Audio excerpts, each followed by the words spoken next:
But now to the growing numbers of young Australian men and women who are converting to Islam. They're giving up their Western lifestyle and choosing to follow the rules and traditions of the Muslim faith. Former Aussie surfer Mark Tocock is now Malik Islam. And he's not alone in changing his name and Western lifestyle. Sort of get caught up in going out to bars and clubs. Yeah, I do pray 5 times a day. You get up at 4 o'clock in the morning? 4:35. Blue-eyed, fair-skinned Aussies. Oh, she has blonde hair. Yeah. Embracing a faith that some people associate with religious extremism. After 9/11, I actually went out and did some kind of nasty things to Muslim people when I seen them in the street. And their parents. When he said to you, I want to convert, what were your thoughts? Immediately? Ooh. I mean, geez, what are we going to do? Rebecca grew up in an Anglican school, loved sport and a suntan. My parents never enforced religion upon us. I did feel that I did practice my religion. I used to turn up to church all by myself because I've always believed that I've had a relationship with God. And like many Aussie teenagers, she was also going out partying and drinking. I was what you would call like an easygoing, free-spirited type of girl. But she says she found herself getting depressed by the Australian way of life.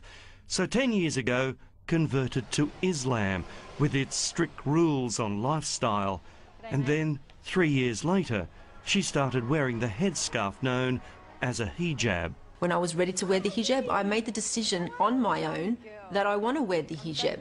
But there's no enforcement upon me that I need to wear hijab. She gets looks from people, as do we as her parents, but, you know, you're going to get that in any place. Rebecca grew up in a sporting family.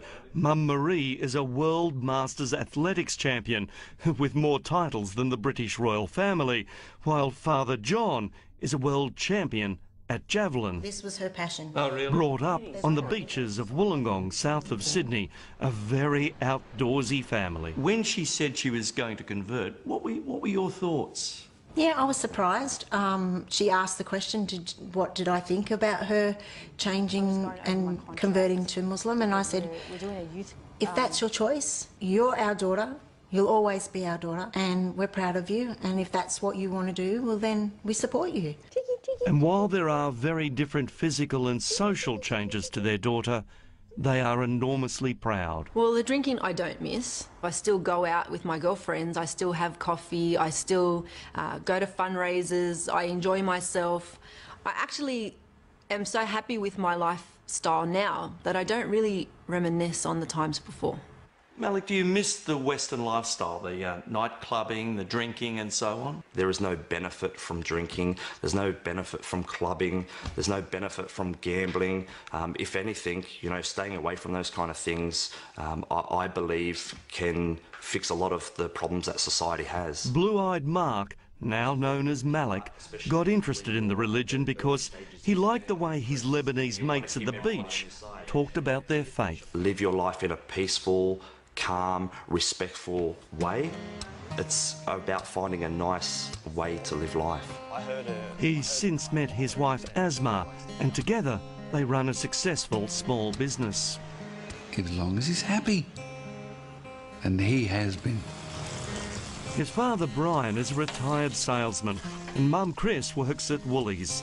And although they don't celebrate Christmas as a family anymore... We don't love him, Les. No, still our son. Yeah, you can never change that. But he has changed his name. You felt at the time he wanted to become part of that society, which he couldn't do with his English name. Right, he would have always been an outsider. So it was a bit surprising to them. Not all parents are as accepting. They were a bit concerned. Siobhan grew up in Sydney's eastern suburbs, went to a Catholic school, and is the daughter of a plumber. The bars and clubs are no more. I found liberation, sort of not oppression, in covering up my body, because I could then you know, project the true person who I was, not what I looked like. So people could judge me on the content of my character, not on the exterior. For many Australians, if it wasn't for the hijab, we wouldn't really know their religion. But just like Christian nuns, those Muslims who are more deeply religious say this dress gives them a spiritual connection. It's teaching you to be more pure, to remember all the time that you are veiled. So check your manners, check the way you speak, make sure you're acting in a correct manner, because a veiled woman, you know, shouldn't be misbehaving. And so it was they decided to break down some barriers and have National Hijab Day, letting non-Muslim women try one on. I play